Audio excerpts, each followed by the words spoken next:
What's up, Internet? Morning. Good or morning. Afternoon. Or Evening. or wherever you are. The Earth is round. Says you. We're confirming it here today. Yeah. Thank you for joining us again.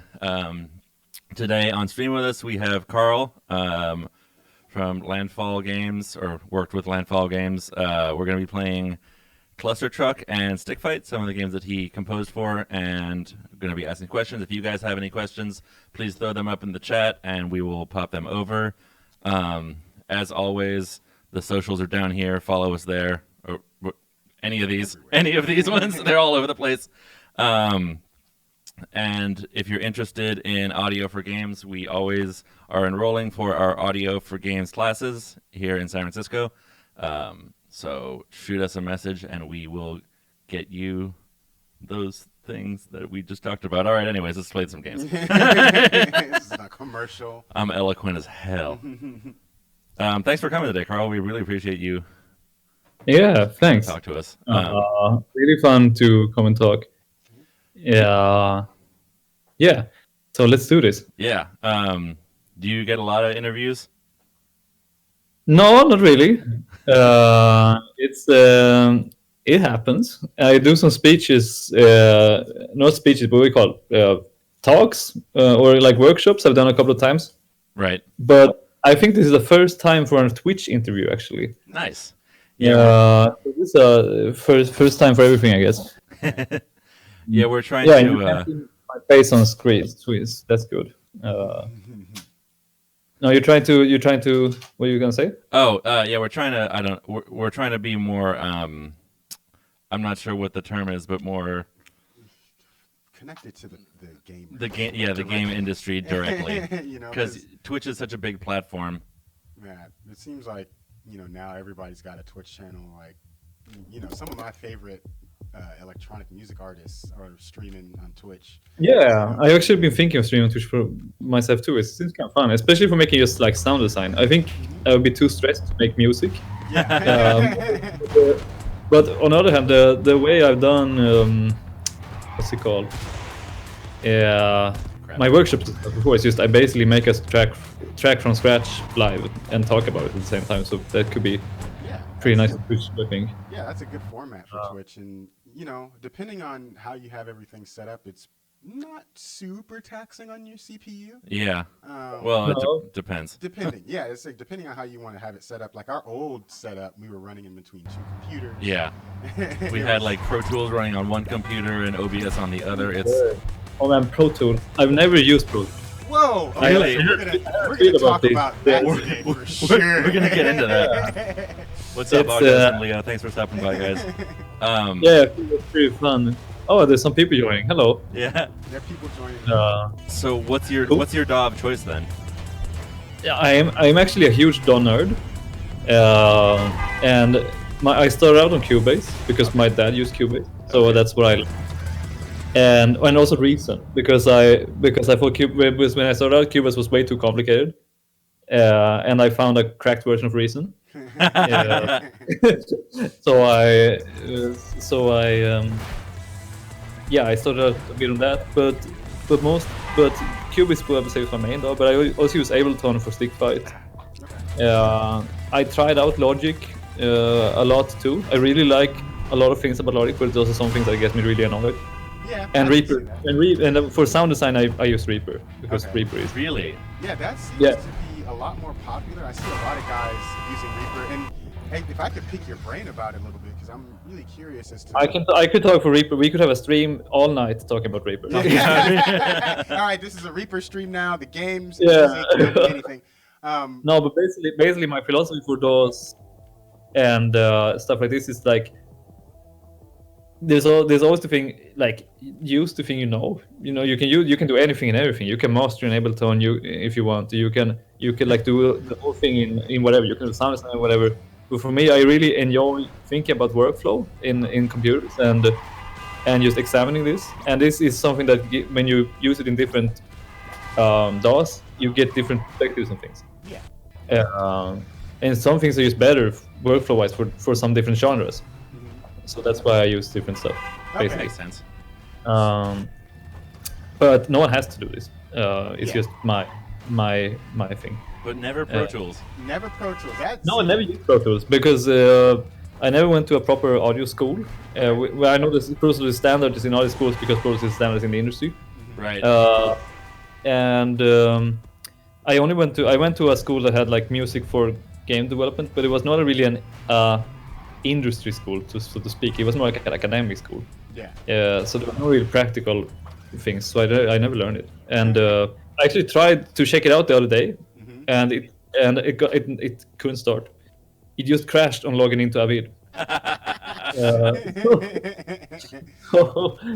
Yeah.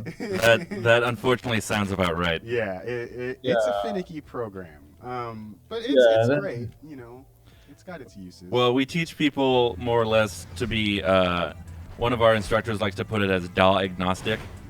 Yeah, this is my philosophy too. It's the best way because everything can be like it's all abstract gestures, kind of that you do Right.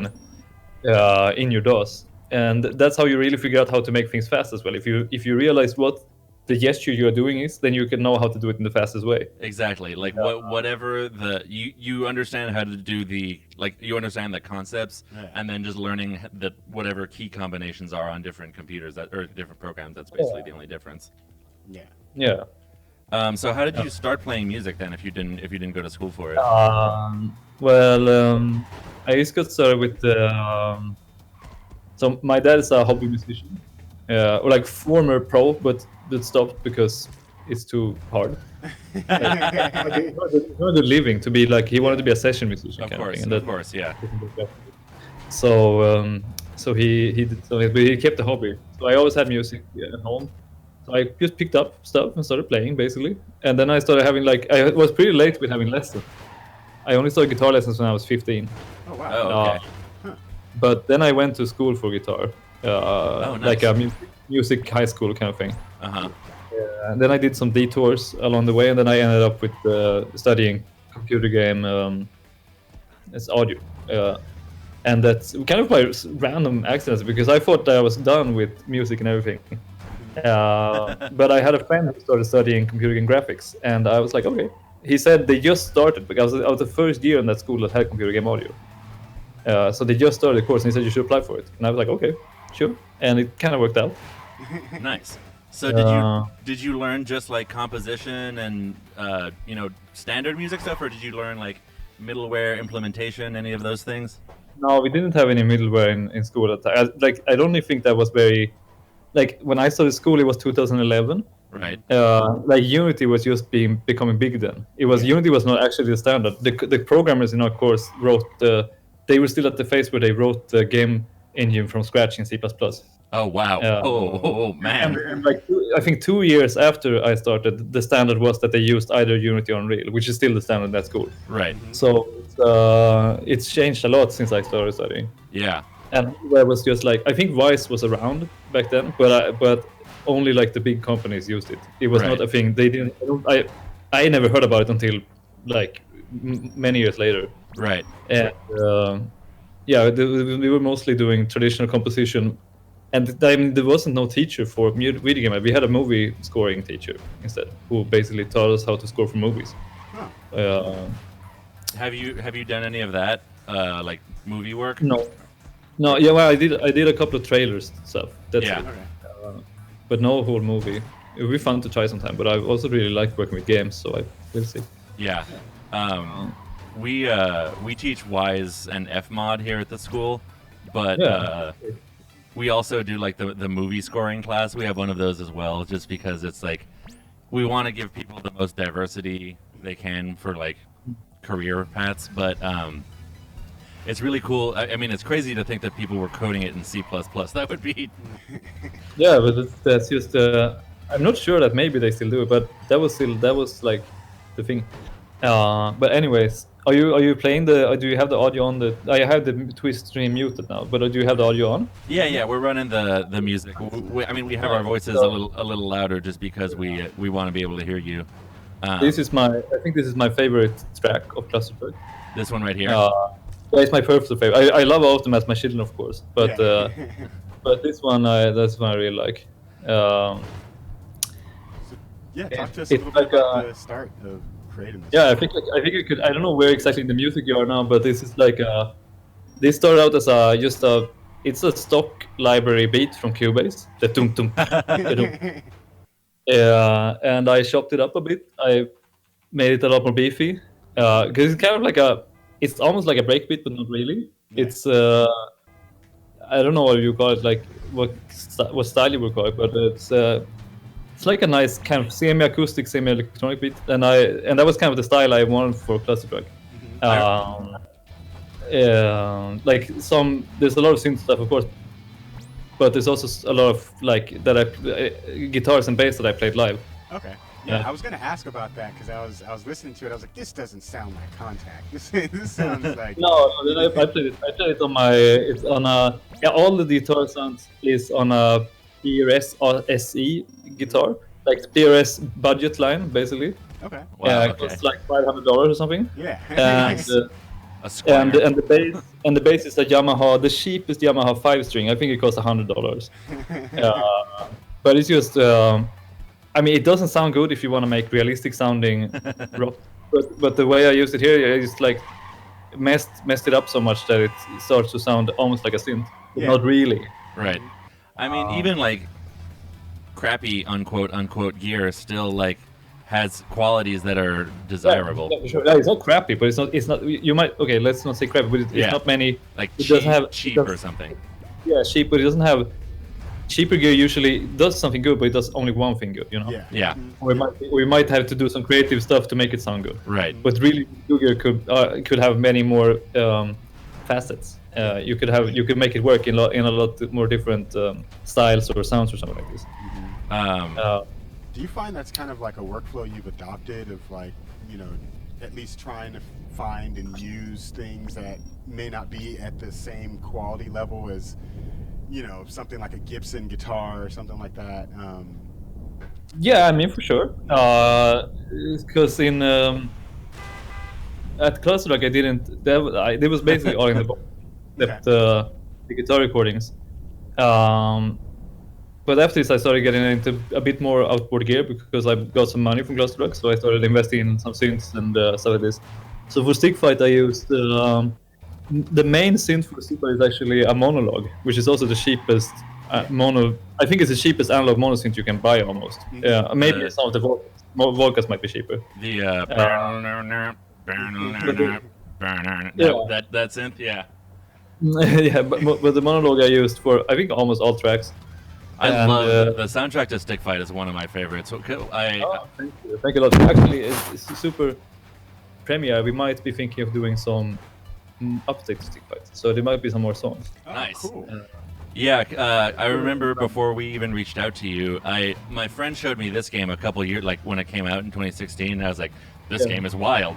Just like the concept of this game is wild. Yeah. But I had a buddy who worked on a different stick fighting game, and I accidentally. Yeah, there's a lot of them. Yeah. But I accidentally came across Stick Fight because of a donkey video. Oh yeah, the snake gun. Yeah, exactly. The snake gun. I was like, huh, this Nice. looks insane. And so I played it. Yeah, So like fun. the snake machine guns. But I was like immediately, like the first level, it's like the implementation and the music work so well together because like you're in the lobby and it's all like low passed, and then you get into the first level and it starts. kind of like It kicks in. And I was like, oh, yes, this track is awesome. let's This go. track is great. Yeah, right. There's a lot of simple tricks like this, and I mean it's the same in ClusterTruck too.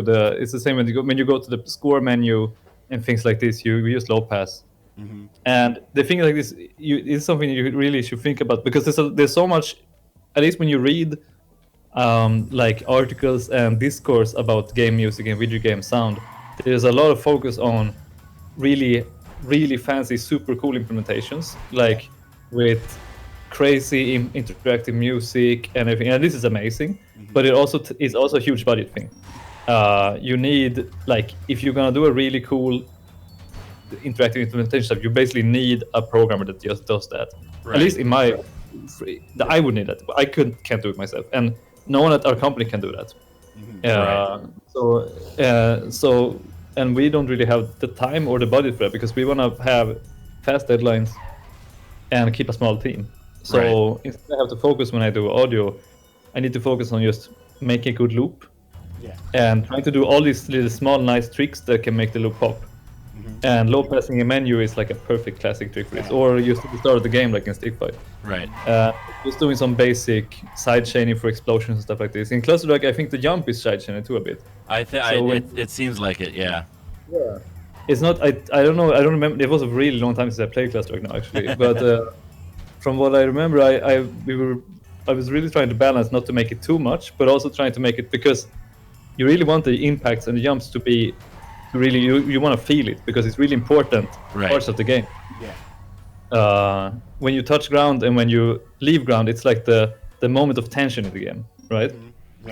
So it really needs to be impactful. And I like the point when you hit the goal and the music kind of just like that's like it's so rewarding. I'm experiencing this right now in real time. Yeah, this level also has pretty fun music, I think.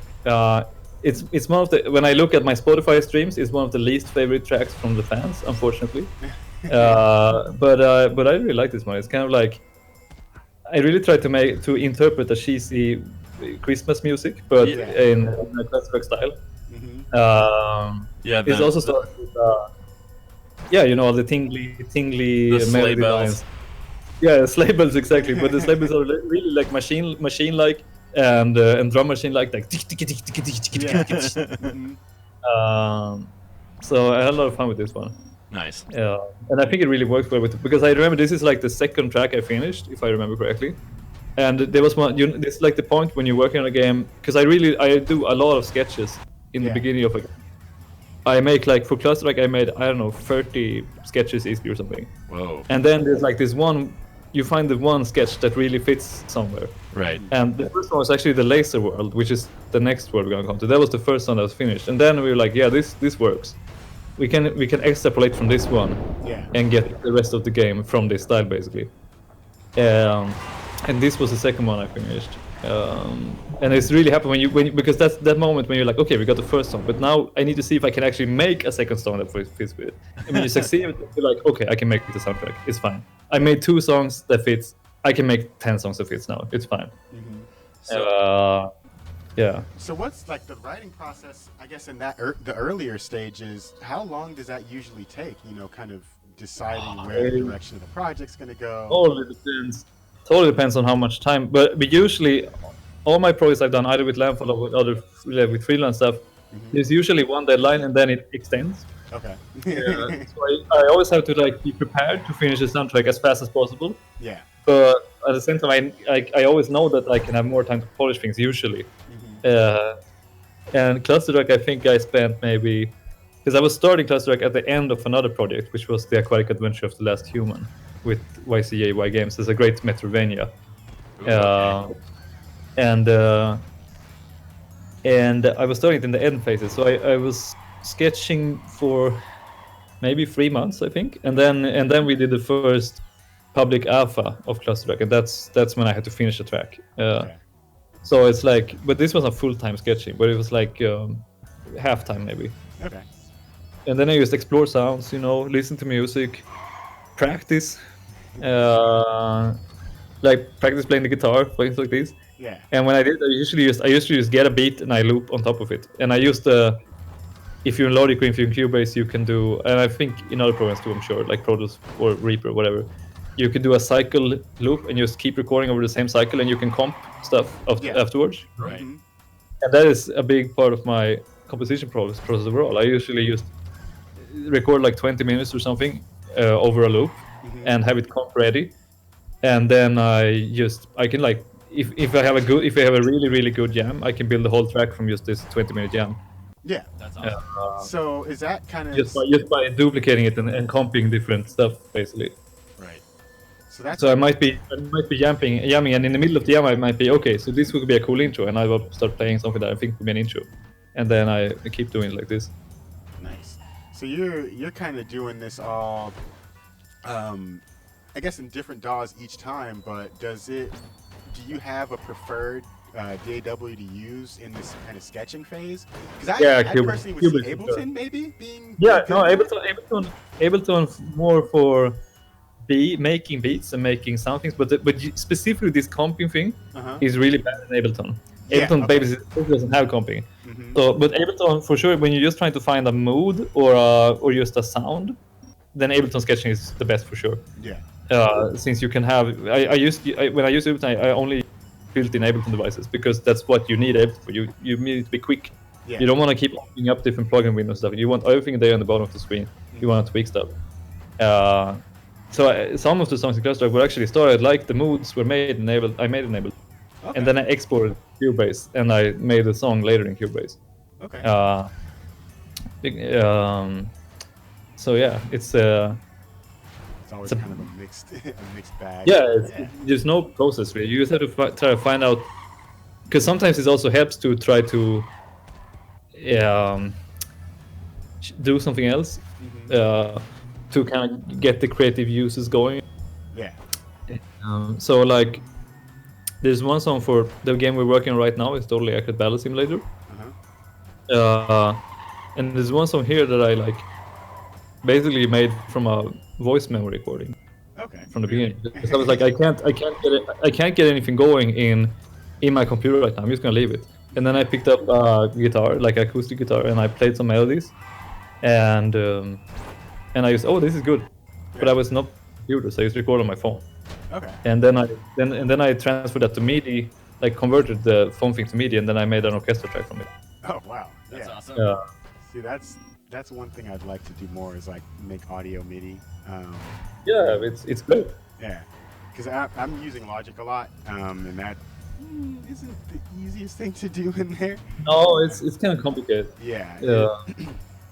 You know, Logic is a great MIDI DAW if you're creating with it. I feel, kind of getting into the environment window is really fun. For sure. And things like that. So yeah, this is all really interesting. I'd actually really want to, I guess, try to pick your brain about, because I was going to ask about Reaper, but like, ask about anything. Yeah, I've noticed a lot of people in the games industry have been kind of gravitating toward it more and more. Personally, one of my classmates at the time was really into it for the customization. Because he could basically set up macros and kind of bring things from different DAWs that he really liked. Workflow. That's the beauty of it. Yeah, so is that kind of... Hi, Delante. Hey. So is that like one of your kind of reasons for using it? I've heard a lot of other people say that they plug kind of. I mean, the reason is that, so it's like I don't really use Reaper for music because it's too customizable. and it doesn't fit. It's not like for music. It's more. It has to be unconscious kind of. You have to be something you really, really like. You don't. If you spend all the time making up new tunings for your guitar and stuff like this, you're not actually spending time making music. It's more. It has to be really worn in the workflow and everything. But for sound design, for me, it's a lot more intellectual kind of. So especially for me, I had to make a lot of assets in a very short time usually with the sound effects. So automating my processes for sound design is very, very important, and Reaper is really, really good for this. And I can have it's especially once you really get used to the action system, it's so easy to automate stuff that it's just like you don't even think about it. Yeah.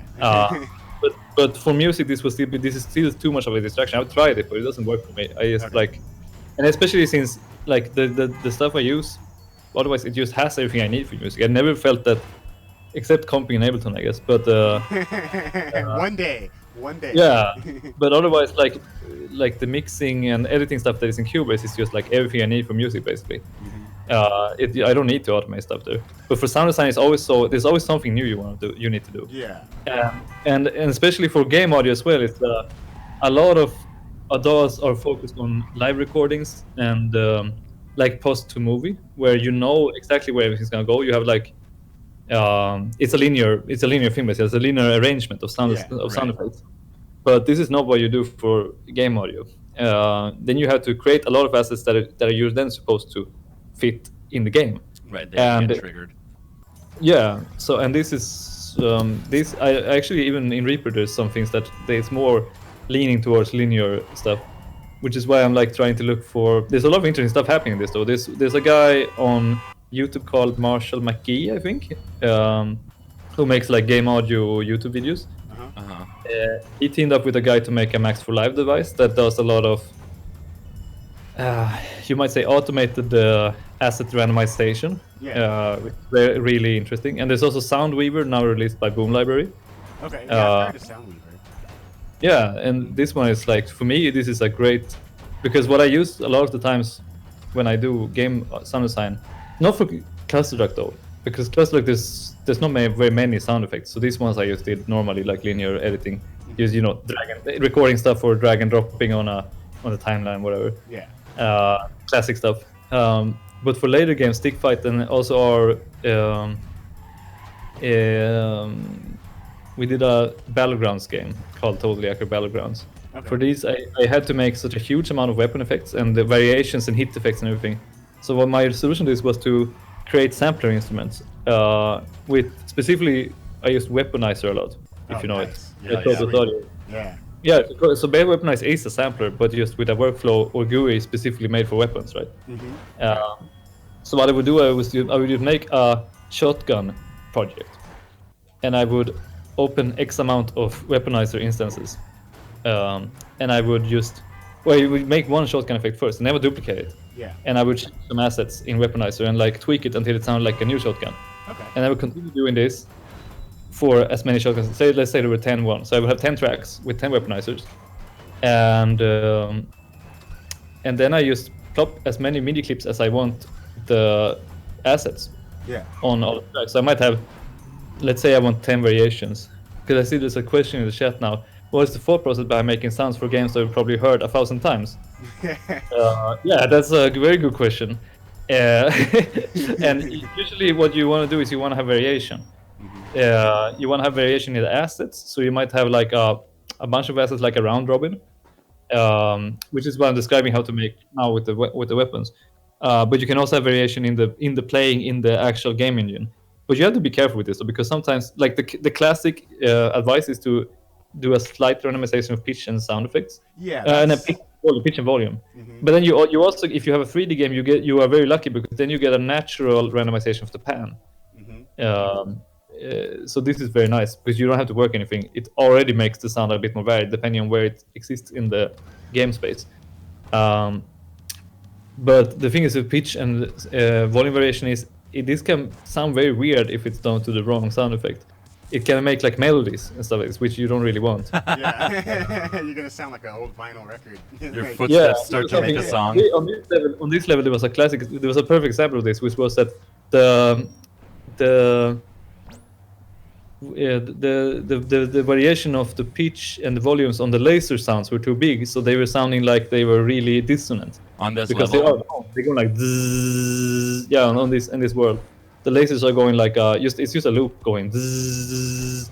But when we first did the implementation of this, the pitch variation was too big, so they would be super dissonant. They would be like when they were playing like 3 loops next to each other, and all of them were like 20 hertz or something. It did not sound very good. So this is something that you really have to be careful about.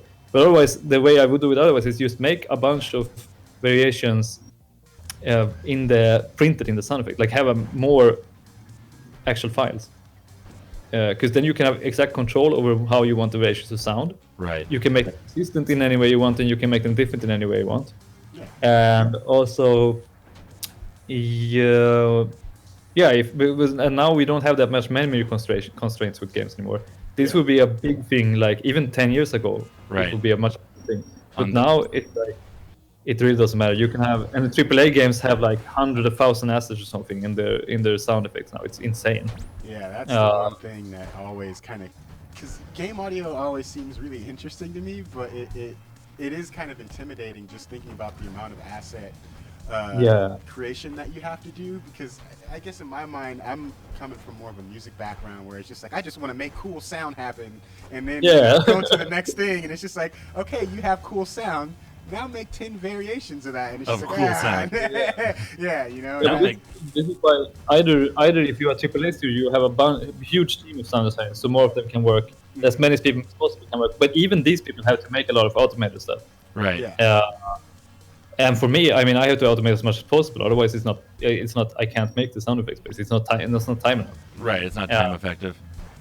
So like, Yeah. So you do all the sound design as well for these games, or is Yeah, that I a do. separate? Yeah, all the sound, and all the music. Nice. so that's pretty. It's kind of. That's pretty Yeah, unique, I guess, because people kind of focus on One or the other. one thing. You know, I find Yeah. a lot. Do you find that is advantageous for you when you're kind of taking jobs? Like, hey, I can do the music, and I can But make the sounds. I mean, I don't even take jobs. I work full time with Landfall, so Okay. all my freelance stuff is just stuff I want to do for fun, basically. Okay. And but in the past, when I was finding works, yeah, definitely, it was very like I wouldn't have been able to start working with Landfall if I couldn't do both. Nice. And the only reason I learned both really was that like I was going to game jams, and there wasn't enough audio people there. Huh.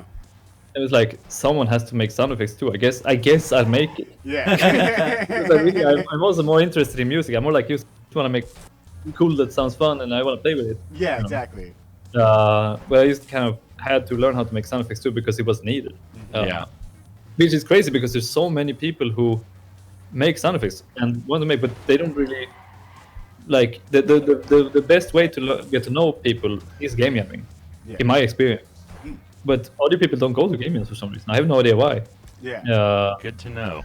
Good to know. Just keep doing that, or do yourself. I organized game jams myself as well. If there wasn't like anything happening, I would organize, or I would make a game myself just to practice, like That's program really it.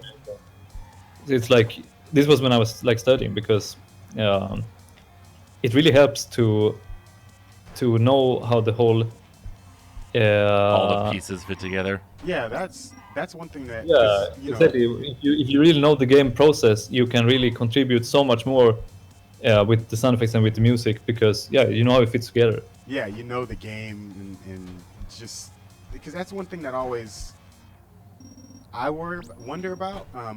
Just the amount of gaming that feels at this point we've got these processes down to where they feel intuitive, but there's a lot of thought put behind, you know, like every little sound, and like once you know win a level, for example, what sound plays and how do you actually get you from that screen to the next in a way that's exciting, right? And I'm sitting here thinking like, oh, cool transition.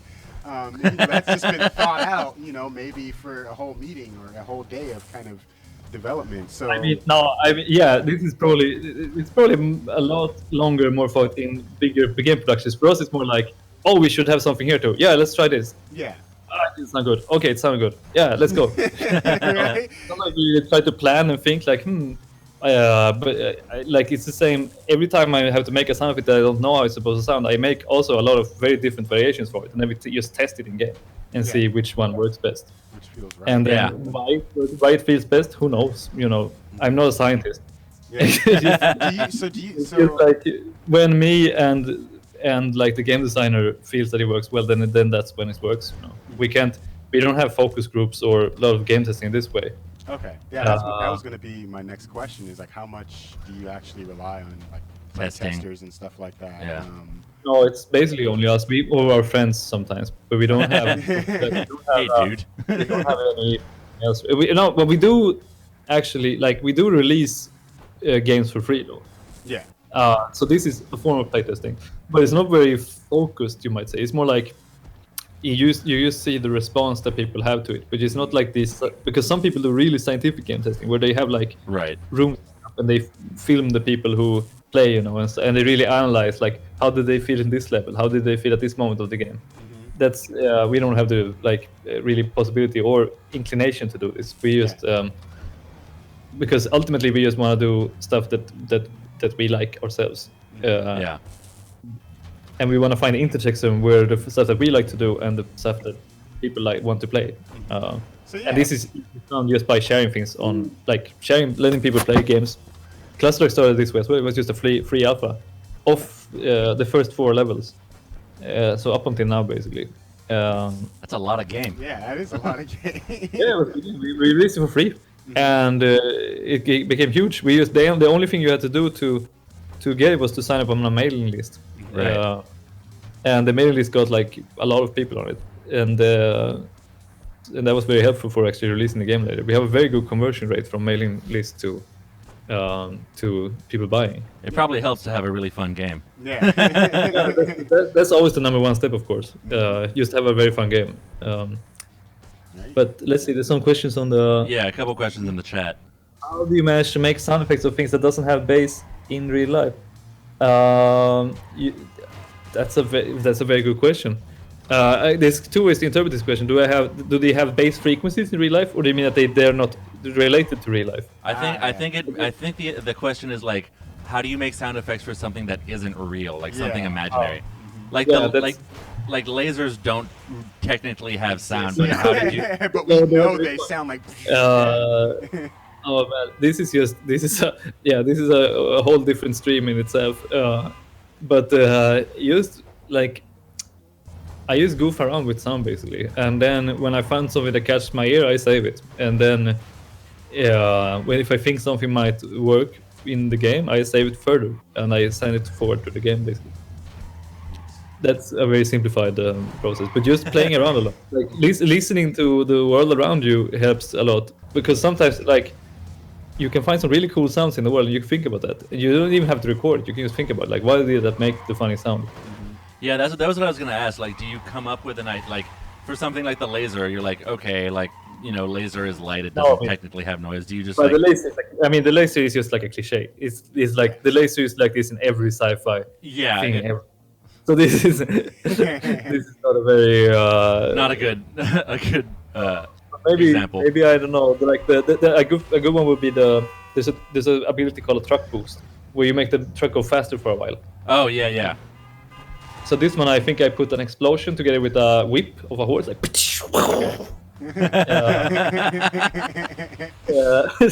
Very Hollywood. Then you're like thinking, exactly. You're thinking Hollywood. You're like the whip, because they whip the horse when they go fast in Western movies. But then there's a truck. So what did it do? It's like that afterburner or something. You whip it, and then you whip it and it explodes. In the back of my 18-wheeler. That's really great. Is there a lot of that in your sound design too? Like a lot of vocal onomatopoeia where you're like, oh, like I think it would sound like this. Yeah, I did a whole game with just vocal sounds, but it didn't get released, unfortunately. But it was very good. Very good. That sounds awesome. And doing like there was a robot, there were robots. So I had a lot of I record things with my mouth, and then I used to use little Alter Boy from Sound Toys on everything. Just instant robot, perfect. Always Sound Toys. Always. Yeah, always Sound Toys. It's amazing. I love Sound Toys. All right, so now's the real question. Software, top plugins. What are you using a lot? Oh damn. I mean, FabFilter is the. Okay. If I had to have one software. Your Desert Island software. Yeah, Desert Island software is like FabFilter Pro Q, Pro C, and Pro L. Nice. Okay. And Pro R, I used to reverb a lot too. The reverb is really amazing. Sweet. So we were actually talking about that in class on Monday about Pro R, because I was talking to the students about like algorithmic reverbs and convolution reverbs, and trying to get them into using the ones that they had in their DAWs, convolving things from weird sounds. I use Reverence in Cubase all the time. The convolution reverb in Cubase. That one is also top for sure. But I actually enjoy algorithmic reverbs more than convolution reverbs. Really? But I think it might be a thing where also convolution. I think I'm not very experienced actually with recording like bands and stuff like this.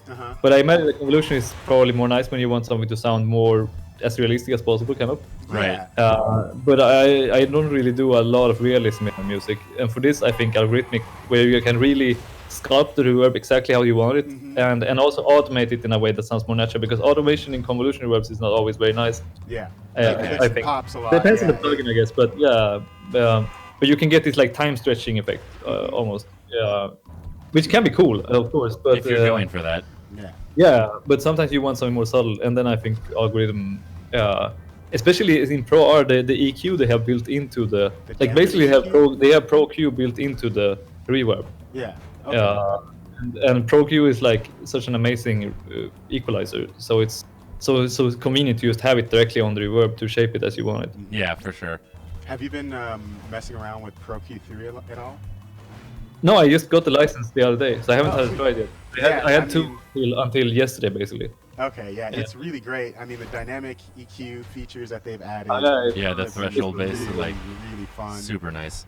You know, I've messed around with some drum sounds and like having certain frequencies pop out. You know, like on snares, like, you know, because I'm making a little bit bassier music, so like those kind of 200 hertz. It's like a compressor that you just put on very specific frequencies, basically, right? It's like an even more narrow multiband compressor. Yeah, exactly, and you just get everything kind of dialed in really nicely. That's what I think I really like about the FabFilter stuff is just how surgical it can be. It's super precise. I guess a sort of gripe I have with it is, or maybe kind of a feature request of them is to kind of make maybe some more. And I don't know if this would take away from their kind of mission as FabFilter, but to make some stuff with a little bit more character to it. Like I'd like to see maybe like a pull text down EQ from them, right, or something. Saturn is really good though. Yeah, Saturn is really good. I like Saturn a lot. You know, but in terms of like, it would be cool to see like maybe a compressor from them with you know, really weird saturation and true stuff like for that. this one, if I want a compressor with saturation, I usually go for Presswerk by Uhe. Like oh, really? Okay, nice. Yeah, I really love Presswerk. Have you ever heard of the Klanghelm suite of plugins? Oh, I know. I haven't tried them, but I heard of them. But I haven't tried them yet. Yeah, I really like those. They have like the DC8C. That's really nice. That's a lot of letters. Yeah, it's a lot of there's a lot of letters. And they're really cheap. You know, so if anything, Klanghelm. Yeah, Klanghelm. It's like a one-man development team. Okay. Oh, so like Valhalla. Yeah, he makes like all these really cool. So yeah, I guess speaking of reverb, you really like Pro R. I love Valhalla. Valhalla is amazing. Valhalla too. Yeah, Valhalla is so crazy to me because it's basically, you know, just Sean and a couple other people, and he's selling these things for $50. Do you find someone is giving a comment on the mix here of they're saying that I am higher than you, I think. Got it. I'm on it. Yeah. Should be good anyway. No, you're really good at ClusterTruck, man. I don't think I could play this well now. It was too long. Like I was actually the person to beat ClusterTruck. Really? Man. Yeah, I think maybe me or the main designer Willem, we were kind of racing at one point, I think, to see, because he designed the last boss, but he hadn't beat it yet. Yeah. So we were trying to see who could beat it first. That's awesome. Maybe he was probably the first because he's really good at ClusterTruck. Have you ever watched the speedruns? But yeah, of course, we love the speedruns. They're crazy. Yeah, the speedrunners are insane. It's so cool. Like outside of, no, we had a lot of interaction with, because they started speedrunning even before we released the game. So we had a lot of interaction with them while we were designing the game. That's cool. I mean, not like a huge amount, but just like keeping in touch with them, you know. Right. That's really interesting. You guys had some interactions with them as the game was being developed. As small as it is, you know, because I think a lot of the times, I'm not like a super huge speed running follower, but whenever I watch it, it's just like, man, the developers must be sick right now. Like looking at their game. Yeah, but ClusterTruck is a game that it's like made for speed running. Right? Yeah, exactly. It's basically the mechanic of the game. You're trying to beat the high score. Right. Or the second mechanic, you might say, because you have the speed score on every level, and we had leaderboards as well. Or I still have, I guess, unless something happened to them. But yeah, this level is really fun too. I really love this is also one of my favorite tracks. It's really over the top, and the sound design as well. It's just like lots of flamethrowers and pneumatic flippers and just bunch of ship crashing. So it's a lot of fun to do this level. It's very. I guess it's not exactly what I expected from the medieval level, because it's still got like the synth stuff in it. Yeah. But it's still like it still makes sense when you like get through it. It's also you kind of have to keep that energy going. Yeah, exactly. No, it has to. It had to. We were making a decision early in the game of Cluster. We're like, are we going to try to make every world in like the style of this world, or are we just gonna make a cluster style across all of them and then try to slightly fit every theme into the thing? So I went with the second one, obviously. So the way I try to make the medieval theme into the music is like there's actually a harpsichord in there, but it's very filtered. Say the mic died. It died. Oh. Yeah, but I hope they can hear me. I can keep talking about you. Yeah, you can keep talking. So yeah, I try to keep like there's a harpsichord stuff in there, and the kind of like the tonality. I try to do like harmonic minor, classic, medieval feel, fantasy feel. Right. But also with the rock background, of course, because this is also the sketch you start with the guitar and the drums, and that's just that. That was the whole sketch.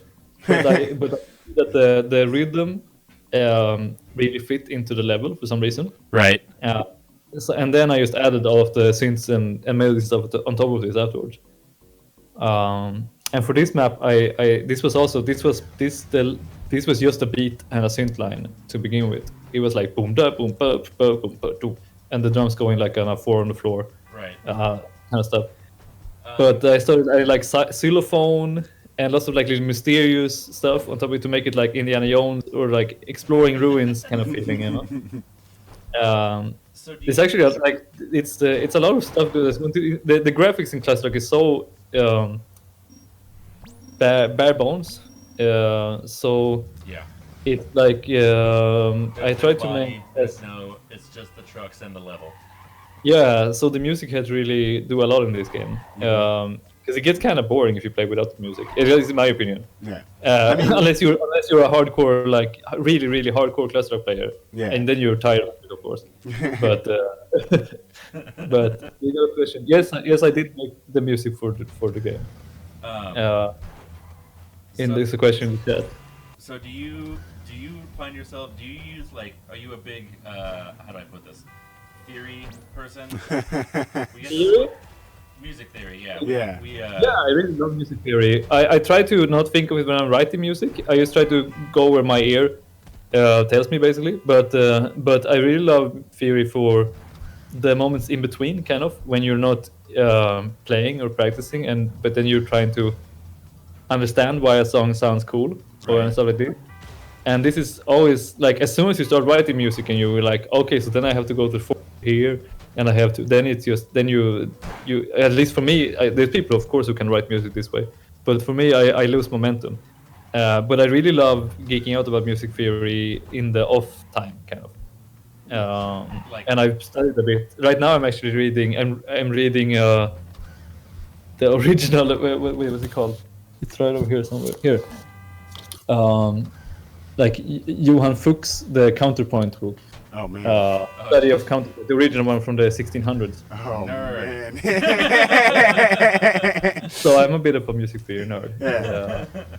Awesome. Because I studied, we did counterpoint in school, but I kind of want to revisit it because it's really fun. Yeah. And it's been a while ago, so I wanted to refresh some of the stuff on this. I thought, like, why not just go straight to the source? The guy who taught Bach, why not just go there? Yeah. That must be actually really interesting to just to see the way that it's evolved since then too.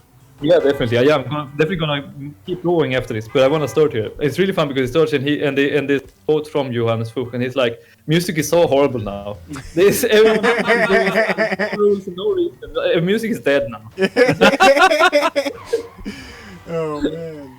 We have the conversation in my class a lot of the time that like genre's been dead for so long. Yeah. Like, how do you classify like? If you had to listen to the ClusterTruck OST, and if, like, say you weren't the composer and you heard it, what kind of music, like, what genre would you say it is? Yeah, that's a good question. Yeah, right. It's like you have a hard time putting a label on things. Yeah. You know, because it's also something that we talk about in class too. Like the first sound design class, we talk about genre, and we talk about like what is pop music? And you know, I just let them kind of give me their answers on that, and it's just like, okay, so what is hip hop? And then, you know, they talk about that, and then we get into electronic music, and we're, you know, I kind of throw the question back at them, is like, so is hip hop electronic music? And then people's faces, you know, start to you see their eyes open up. It's like, is hip hop pop music? Right? You know, so all this stuff. Obviously, it's electronic too. All music is electronic music now. Yeah, exactly. We're all making music on a computer. Yeah. But anyways, I was thinking, it's been an hour now. Should we maybe move on to Stick Fight? Yeah, sure. And then, I don't know if you want to look at anything at tabs too, or what you want to do, because I mean, I would love to sit there all night, but I mean, it's night. Yeah, it is night. We're down if you're down, but yeah, we can play for a little bit. Yeah, no, but I can sit for a bit more, and then I have to continue with my life. Yeah. Oh man. We unfortunately have jobs to do today. I got that part done already. So. Lucky you. Yeah, this is fun. Stick Fight was made. Guess how long it took to make Stick Fight? Oh, a year? 6 months? 3 months. 3 months. 3 months. Man. Yeah. Jeez. It was a very quick project. Very intense. We didn't expect it to really do anything. It was just something we did for fun over summer, kind of. And we were like, it's gonna sell maybe 50,000 copies or something. And now it's like over 3 million. Yeah. So it got a bit out of hand.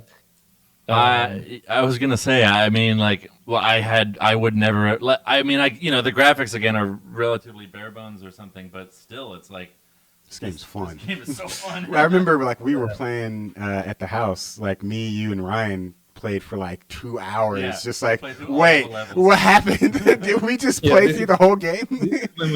This is when we like the prototype was made in just 2 days, I think. Okay. Like we were at the game, me and Wilhelm. And William was I was doing some other stuff. I was helping some other teams too. And William was just working on this little thing. He actually asked me if I should make a card game or a stick fighting game. I was like, you make a stick fighting game. That's very cool. Yeah. And he made it. And I made like the song, the intro song, the function at the beginning. I made that song in like 2 hours or something at the game jam. Okay. And I made some sound effects for him, super quick as well. Just reused assets from another game. And then we were like, yeah, this is a cool game. And we took it home and he polished it a bit more. And then we played it. Obviously, we were like, holy shit, we were playing for like 3 hours. Fun. Yeah. We need to finish and release this game, basically. Yeah. So wait, how many copies did you say it sold? We're over 3 million now. 3 million. That's so cool. That's insane. Think about it. It's like bigger. It's like bigger than many small countries. So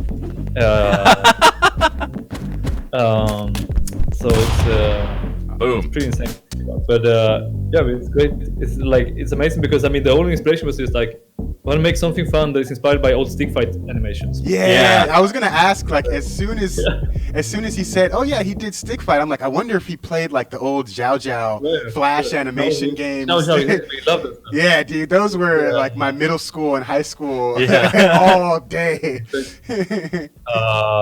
So that was like the inspiration, and we didn't even know that there was so many other stick fight games when we made it. We didn't do any research or anything. We just did it. No, it was a lot of fun. Super fun project. Oh no! It's very like. I did redo all the sound effects during the proper development though. For Stick Fight? I did it. Yeah, so all the guns and snake shotting and all the stuff. Is this where you got? This is where you use the weaponizer a lot. Oh my god! No, I haven't discovered it yet for Stick Fight. I think I used to use Contact. Oh really? No, I used Contact and I used the Digitact actually. I just the Electron. The Electron box, the Electron sampler. How do you like that? I did a lot of sound effects from just loading random stuff into this one, just messing with the controls.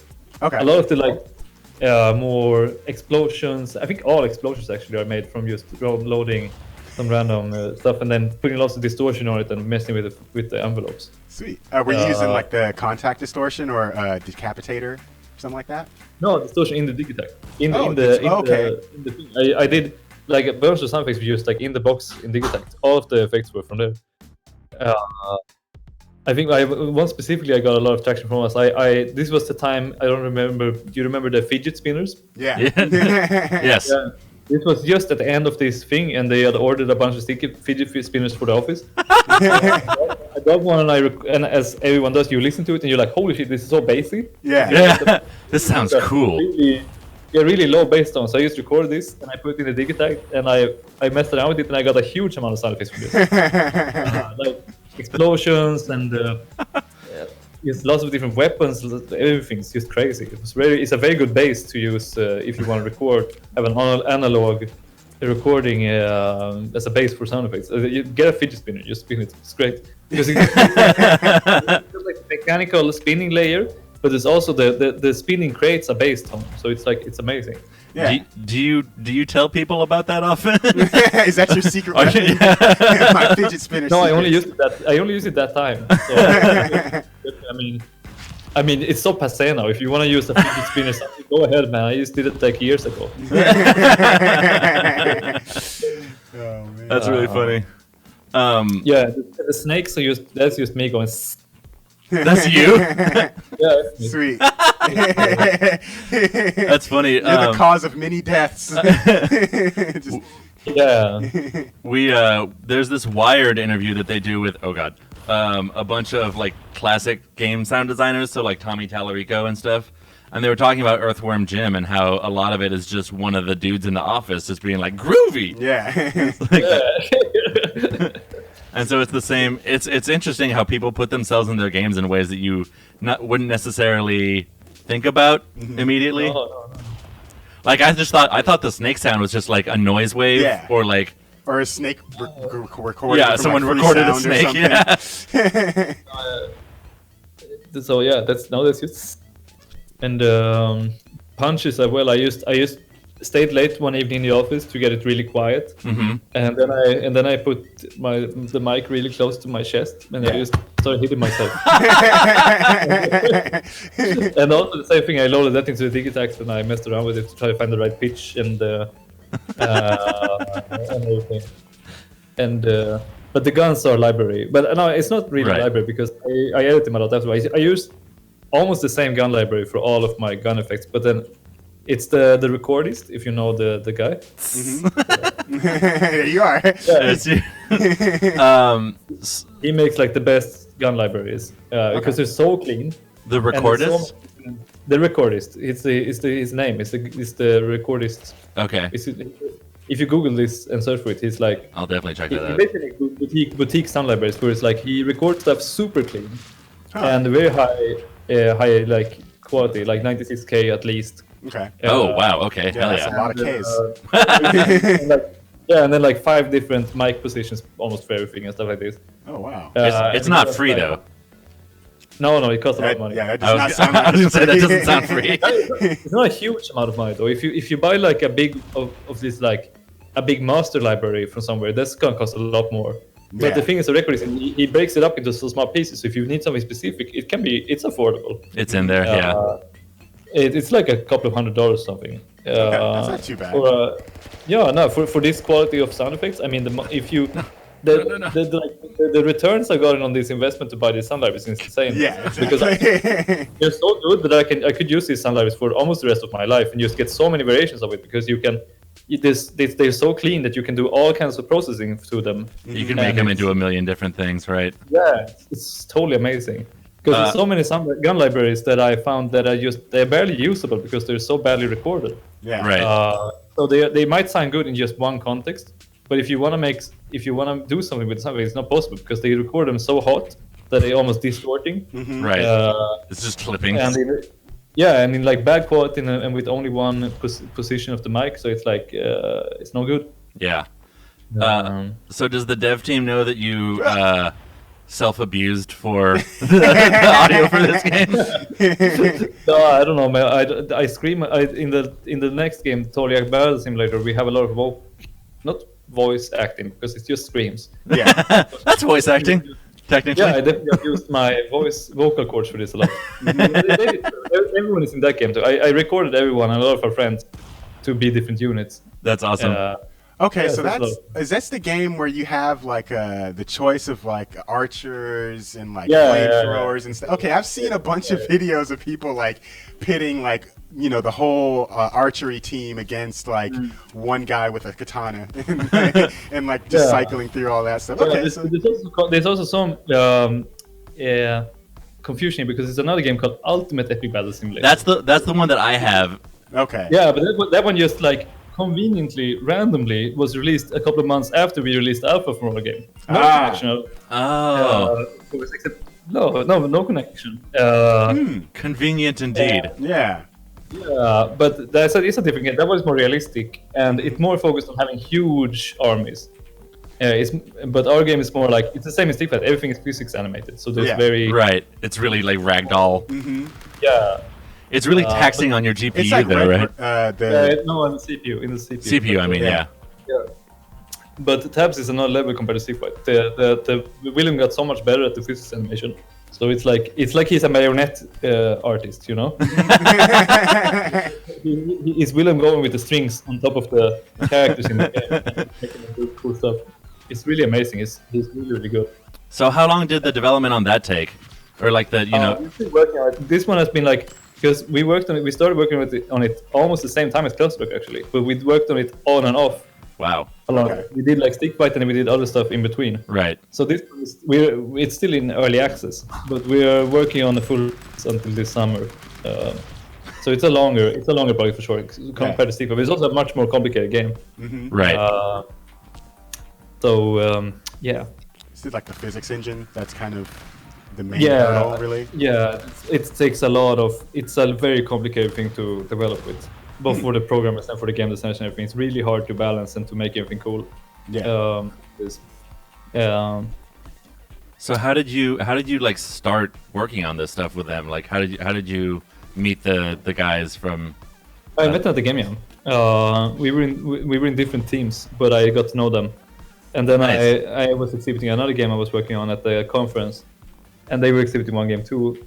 And I met them, I was like, "Hello, guys." And, oh, hello. And so we had met a little more casually as well. And then I just asked them if they wanted to help with the music, because the game didn't have any music. Right. And they agreed. And then this was a game we did before Cluster called Square Brawl.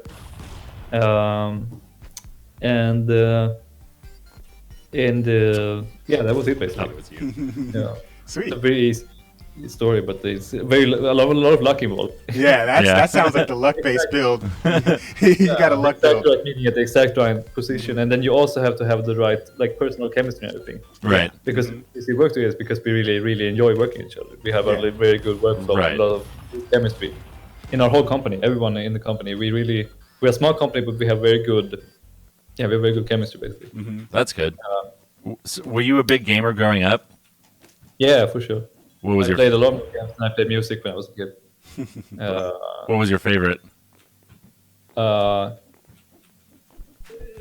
Depends on the age, I guess, but I was a huge Final Fantasy player when I was younger. I loved Final Fantasy. Nice. Sweet. Great music also. Yeah. Yeah, amazing music. Nobumatsu is a god.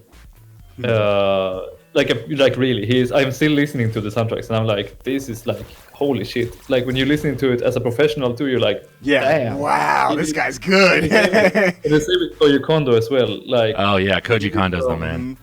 Yeah, both of them, they are really the gods of game music. Yeah. Like other people do really good game music, but they were like they still the stuff they did with the research is just like mind-boggling. Oh my gosh. Koji Kondo and like Grant Kirkhope, those guys are like my top of all time. Yep.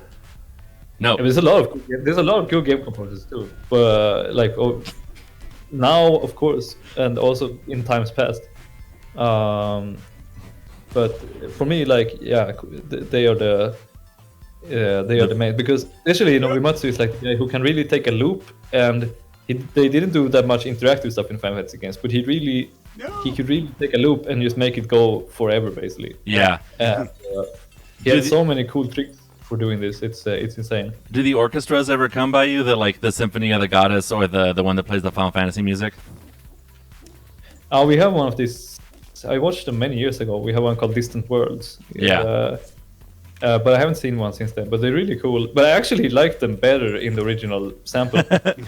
With the old Super NES sound fonts. Yeah. Yeah, Sounds I actually super good. they because a lot of the orchestration. Oh, it depends. A lot of the orchestration is really. It only makes sense when you listen to it with the original samples. Right. The samples don't sound anything like the real instruments. Right, yeah. They're all super bit crushed. Vague approximations of the flute or whatever. Yeah. Right. So when you translate this to the orchestra, I don't think it sounds as good actually. If I want to listen to orchestra, I'd rather listen to like Beethoven or something. Right. Which is specifically written for the orchestra. It's a specifically written for orchestra chiptune set. You know? Was there a lot of stick fight playing in the office too when you guys were working on this? Yeah, we play it all the time. Like definitely, like half the development time is playing the game, and the rest is just tweaking it. Yeah. That's Trying to awesome. make it better. It's the same for all of our games. Today we were doing the same thing for tabs. Even though we worked on the game for so long, we spent like 2 hours just playing it on the big TV and talking about it. Nice. That's rad. So it's a very important part of game development, just playing the games. Yeah. I mean, Play. you have to have a frame of reference too, you know. Yeah, for sure. Cool. Well, Well, yeah. I think we're gonna call it there. Yeah, it's about time. It's a good session. Yeah. Yeah. It's a lot of I fun. really need to go to the toilet, and also I like my girlfriend is drinking some wine, and it looks really tasty. Oh, so- yeah. Great. Good timing. Good timing. Yeah. Well, Well, thank you again so much for stopping by and talking to us. We really appreciate it. Yeah, And it was if, super fun. Super yeah, fun. man. That was a yeah, lot we'd of like fun. to talk to you again when Tabs goes live. Yeah, it would be great. It would be great for sure. We'll schedule it. Cool. Sweet. Awesome. Man. And anything you wanted to plug any for the developments coming down the pipeline? anything you can talk about for the cool? watchers that you want to let people know about? No, not really. Just play tabs if you like. Go to our Twitter. Check out there's always lots of interesting. Like we don't have. As soon as something goes public, we post it on the Twitter basically. So Okay. Cool. look there. It's all the recent stuff, and all the upcoming stuff is gonna be there. Awesome. All right, sounds good. Sweet. All right, Carl. Well, we really appreciate it again, and we'll talk to you soon. Yeah. Have a good rest of your evening. Yeah, have a good Thank have a good rest of your night. Yeah. Right? You have a good lunch. Thanks. Yes. All right. Bye. Later. Cool. All right. That was Carl, guys. Carl. Cool Coral. dude. Cool dude. Yeah, that game is that game is it's like Smash Brothers levels of salt. You're Yeah, just it's just like, all right, I'm not gonna let you win this time. You're mashing it. Right? Oops, I opened the Oculus. That game was hella fun though. Yeah, you guys should definitely, if you have not checked out Stick Fight, it's it really out. fun. The music is great. ClusterTruck is on Switch as well if you have one of them. I think it's on PlayStation and shit also. It might be. I don't know. I think it's on Switch. Yeah, it's definitely on Switch. I have it on Switch and made it to the last level and still can't beat the last level because I am ass at playing video games. But yeah, thank you guys again for stopping in. Follow us on all these things down The here. socials. All the sociales. Social media. If you're interested in game audio, again, we have game audio classes going year-round. So send us an email at admissions@pyramind.com. Yeah. Yeah, that's You know, it. got questions about game audio? Hit us up. Hit us up. Got questions about music? Hit Hit us us up. Just want to talk about your life? Don't hit us up for that. Go to therapy. Talk to a trained professional. But music and game audios, we got you. Anyway, have We're a good not rest of your doctors. days, evenings, Just- nights, because the earth is round. Just Wherever you are in the world. wherever you are on the earth is round. And we are not doctors. All right, y'all.